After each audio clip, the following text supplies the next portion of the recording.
പാകിസ്ഥാനിൽ ചൈനക്കാർ കൊല്ലപ്പെടുന്നു. ഒരാഴ്ചയ്ക്ക് മുൻപാണ് ഖൈബർ പഖ്തൂൺഖ്വ പ്രവിശ്യയിലുണ്ടായ ചാവേർ ബോംബാക്രമണത്തിൽ 5 ചൈനീസ് എഞ്ചിനീയർമാർ ഉൾപ്പെടെ 6 പേർ മരിച്ചത്. എന്തുകൊണ്ടാണ് ചൈനക്കാരെ തീവ്രവാദികൾ ലക്ഷ്യമിടുന്നത്?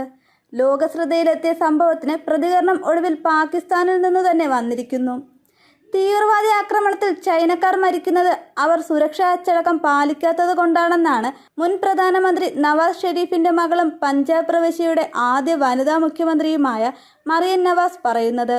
സുരക്ഷാ പ്രോട്ടോക്കോളുകൾ പാലിക്കാൻ ആവശ്യപ്പെടുമ്പോൾ പാകിസ്ഥാനിൽ താമസിക്കുന്ന ചൈനീസ് പൗരന്മാർ നീരസം പ്രകടിപ്പിക്കുന്നുവെന്നാണ് മറിയം വ്യക്തമാക്കിയത്. ഒരച്ചടക്കത്തിനും കീഴിൽ വരാൻ അവർ ആഗ്രഹിക്കുന്നില്ല, അവർ അതിൽ അസ്വസ്ഥരാകുന്നു, മറിയം പറഞ്ഞു. എന്നാൽ പാകിസ്ഥാനിലെ ഒരു പ്രധാന വ്യക്തി തന്നെ ഇത്തരം പരാമർശം നടത്തിയത് ചൈനയെ പ്രകോപിച്ചിരിക്കുകയാണ്. തങ്ങളുടെ പൗരന്മാരെ ഇകഴ്ത്തി കാണിക്കാനുള്ള പാകിസ്ഥാന്റെ ശ്രമം അനുവദിക്കില്ലെന്നാണ് ചൈനയുടെ പക്ഷം. വിഷയത്തിൽ പാകിസ്ഥാൻ അടിയന്തരമായി ഇടപെട്ടില്ലെങ്കിൽ പാകിസ്ഥാന് നൽകിയ സൈനിക സഹായം ഉൾപ്പെടെ പുനഃപരിശോധിക്കേണ്ടി വരുമെന്നാണ് ചൈന മുന്നറിയിപ്പ് നൽകുന്നത്. അറബിക്കടലിലും ഇന്ത്യൻ മഹാസമുദ്രത്തിലും സ്വാധീനം വർദ്ധിപ്പിക്കുന്നതിന്റെ ഭാഗമായി പാകിസ്ഥാന് തങ്ങളുടെ ഏറ്റവും വലുതും ആധുനികവുമായ യുദ്ധക്കപ്പൽ ചൈന നൽകിയത് കഴിഞ്ഞ നവംബറിലാണ്. അത് പിൻവലിക്കുന്നതടക്കമുള്ള നടപടി സ്വീകരിക്കുമെന്നാണ് ചൈന പറയുന്നത്.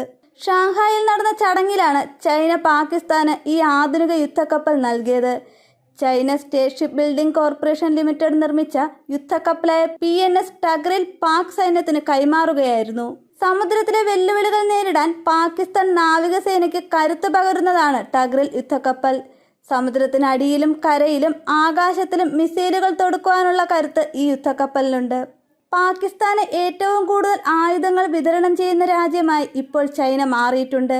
നാവിക കപ്പലിന് പുറമെ പാകിസ്ഥാൻ വ്യോമസേനയ്ക്ക് JF-17 തണ്ടർ യുദ്ധവിമാനങ്ങളും ചൈന നൽകിയിട്ടുണ്ട്. ഇന്ത്യൻ മഹാസമുദ്രത്തിൽ കൂടുതൽ കരുത്തു കാട്ടാൻ ശ്രമിക്കുന്നതിനാൽ ചൈന ഇപ്പോൾ നാവികശക്തിയിലാണ് കൂടുതലും ശ്രദ്ധ കേന്ദ്രീകരിക്കുന്നത്.